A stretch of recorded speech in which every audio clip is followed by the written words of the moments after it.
Alright, here's the second part of Chapter 8. I'm going to try to get the rest of this PowerPoint in one video. And we're starting with the steps involved in market segmentation and breaking the markets down. I would strongly encourage you to know these 6 steps and to know them in order as well. Alright, so we just go through selecting a market to study. Okay, doing your research on them. Choose your basis for market segmentation, as we've mentioned before in the first video. Select your descriptors. Okay, different segmenting descriptors. How are you going to break them down? What are you going to, how are you going to describe the market? Number 4 is profile and then analyze the segments. Make sure that you have the right group. Make sure that it's that there's enough people there, enough opportunity to make money. Then you select your market or markets as well, and then you design, implement, and maintain your marketing mix. Once you select your market, then you have to apply the marketing mix to that particular market segment that you're gearing it towards as well. But definitely know those. Definitely. They sound like a good essay question to me. Okay, alternative strategies for selecting your target markets. Now just remember, your target market is a specific group of people. They could be companies, organizations, corporations, depends if you're selling to the consumer market or the business-to-business, the B2B situation as well. And this is where you are gearing the 4 elements of your marketing mix towards this specific group of people. Now this is another really good thing to know. 3 different strategies for selecting your target markets, and I would like you to make sure that you not only know the 3 different ones, be able to explain the 3 different ones, but also know some pros and cons, some advantages and some disadvantages as well, which are all covered here in this PowerPoint. Starting with the undifferentiated marketing target marketing strategy. This is, as you can see here, if you use the markets as one big market. No different segments. It's just one mass market. So it only needs one marketing mix. Alright, this is your mass marketing strategy or philosophy that is not used nearly as much today. This is used when there's not a whole lot of competition to try to get your products differentiated from that of the competition. Advantages, saves you a lot on costs, a lot on advertising and promotion, but the disadvantages are, the big one I would say is the competition one, that you are susceptible to competition. Leaves the door open for them because there is no different types of segmentation going on there. Concentrated strategy. This is where you go with one segment of the market. Okay, you choose one of the many ways that you can break down and segment the market. You're going to just choose one of them, and that one segment is often referred to as a niche. Some people will call it a niche as well. It's a little too fancy for me. I'm going to call it a niche. So you're sticking with that one.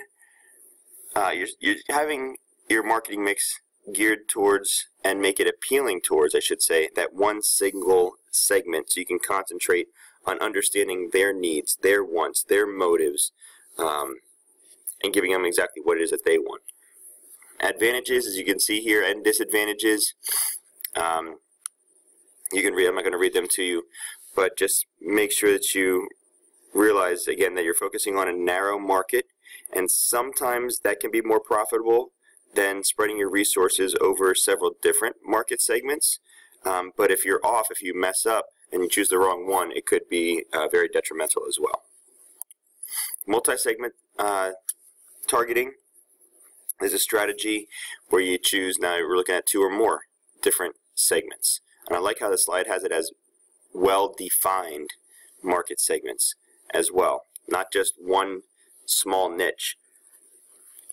A firm that ends up choosing to serve 2 or more of these segments and develops a distinct marketing mix for each is using this particular strategy. Procter & Gamble is the example that's going to be coming up here with their laundry detergents, how they tend to market towards multiple different segments. Advantages, greater probability of success financially. Economies of scale, that just means that the more you produce of something, the cheaper it gets per item to produce. Again, disadvantage, since you're making more things, there are more costs. And cannibalization, which means that products that are doing better can replace products that are not doing so well. Okay, it's a situation that occurs when sales of your new product can cut into sales of your existing product. So in essence, you're kind of competing against yourself. That's what you're looking at with cannibalization. Here's just a list also of the different costs that could be associated with your multi-segment strategy.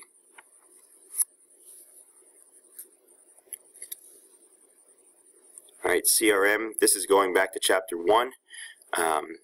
Just remember that this is, the goal of CRM is to keep the customers happy, to keep them satisfied, and to keep them coming back, because keeping current customers is cheaper for a company than it is to acquire new customers, and that aids in the company's long-term profitability.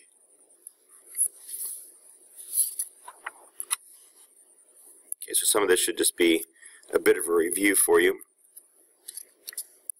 4 major trends that will illustrate why CRM is likely to continue to grow are shown on this slide. Now keep in mind, although that mass marketing will continue to be used, especially when they're trying to just create brand awareness, or potentially just to remind customers of a product to get it back into their minds, the advantages of CRM are astronomical and should never, ever just be ignored. Okay, now we're going to be moving on to section 8.9, which is talking about positioning, which is when your marketing mix is used to influence the perception of customers in regards to, as you can see on the screen here, brand, a product line, or even a company in general, because sometimes you want to have a company image, not just a product, but the entire company image. It's how people view your product, your brand, or your company, okay, relative to that of the competition.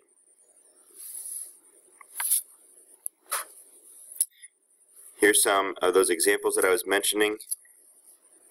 Okay, all the different examples to be able to hit multiple segments within the same industry.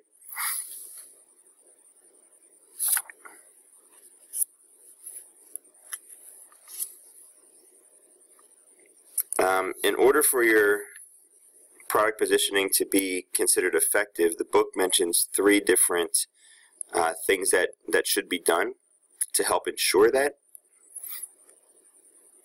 You want to make sure that you assess the positions occupied by competing products, okay, the competition.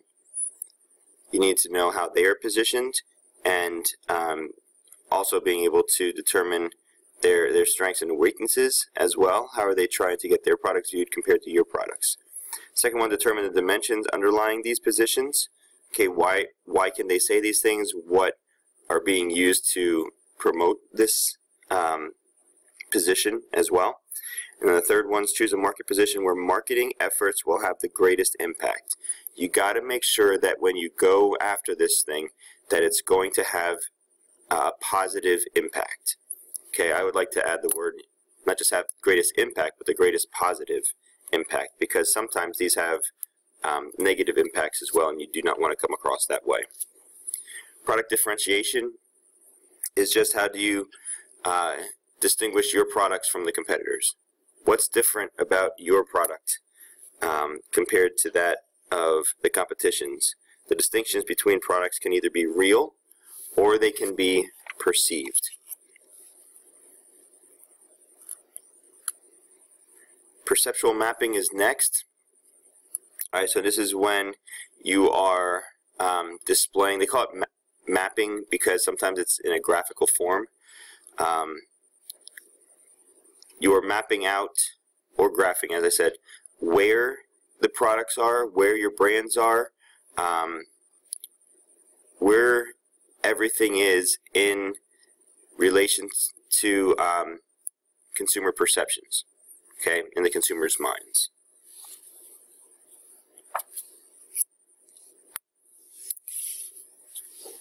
Positioning bases. The following are bases for positioning. The following bases are used commonly for positioning.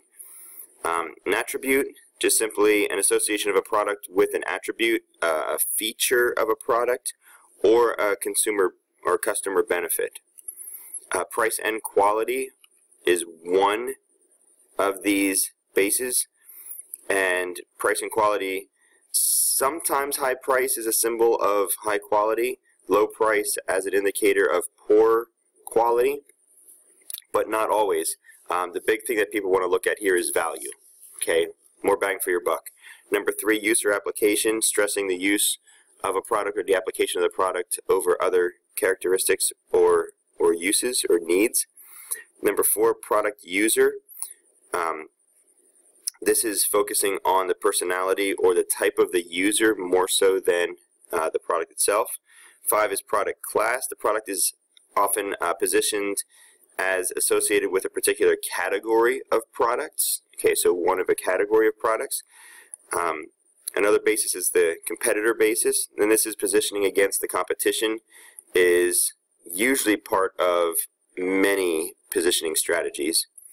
And then emotion, this is using emotion. Positioning using emotion tends to focus on how the product makes customers feel, and you want to have that feel-good response being displayed. Okay, repositioning is just trying to change consumers' perceptions about your company, your brand, or product, things like that. Buick is just the example that I like to use in this one because of the image of a grandparent car. They need to change that perception or that image to meet what they want right now. And then lastly is just the video that would help potentially clarify some things from the chapter.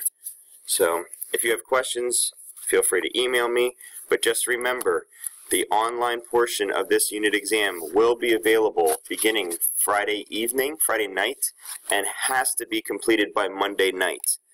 Okay, has to be completed by Monday night. Good luck.